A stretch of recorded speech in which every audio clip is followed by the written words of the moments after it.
Hello po, magandang hapon po dito po. At ito naman po ako nagbabalik po sa aking YouTube channel.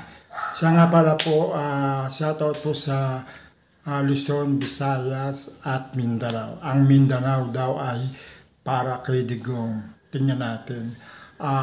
Republic of China. Ito na nga po. Hindi na po tayo magpapatumpik-tumpik dahil po meron po akong napanood na vloggers na tungkol sa sinasabi ng ating ex-mayor ng dating Caloocan. Ito nga po, ito pong si Tita Morley Alinio na vlogger na in-interview niya yung isang ex-mayor ng Caloocan, yung kadekada ni ito pong mayor na ito ay dati ko pong idol sa pelikula, sa mga movie na si ex-mayor Ray Alonso,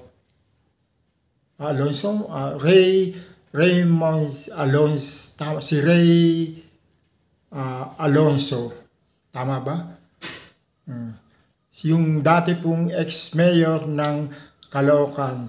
Ang sabi niya raw ay malawak daw ang korupsyon sa admin ng ni pamumuno ng ating Ferdinand Marcos. Ba?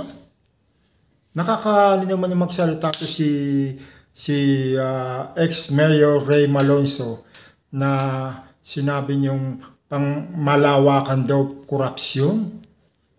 Grabe naman siya. Alam mo, hindi ko naman pwedeng hayaan tong ating Pangulo dahil ito ay tawag ito, isa ko po siyang taga-subaybay ng ating Pangulo dahil ito, alam ko naman ang ating Pangulo ay hindi sa korupsyon na katulad ni Sara. Dapat kung magsasalita bakit alamin niya kung sino ang korap sa dalawa. Hindi yun nanguhusga kagad. Malawak daw ang korupsyon sa administrasyon ng ating Pangulo. Hindi niya sinama si VP Sara. Dapat yan ang pinagtuunan niya ng pansin, hindi yung si Ferdinand Marcos. Bakit? Meron ka bang nakitang pruweba na pagkukurap ng mga administration? Kung meron kang problema, maghabla ka sa ombudsman para malaman nyo kung sino ang korap sa ating bayan. Kasi ang sabi mo, national.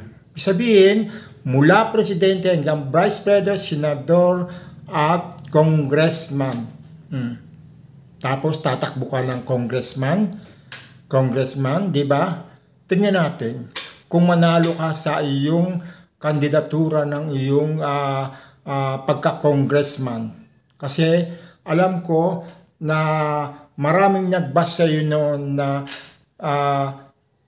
wala ka naman doon na paggawa na kahit na isang proyekto sa lungsod ng Caloocan at sinusuka ka ng iyong mga kababayan mo dyan sa Caloocan dahil yung kumandidato ka ng last term mo ng pagka-mayor mo dyan sa Caloocan, kasama mo ang iyong mga kamag-anak, lahat sila binasura dahil wala namang kayong nagawa sa Caloocan, di ba?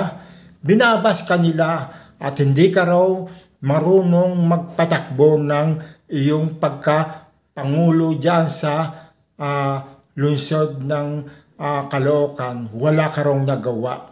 Di ba? Alam mo, Ray, sa totoo lang, in-idol kita noon, pero yung panghusga mo sa ating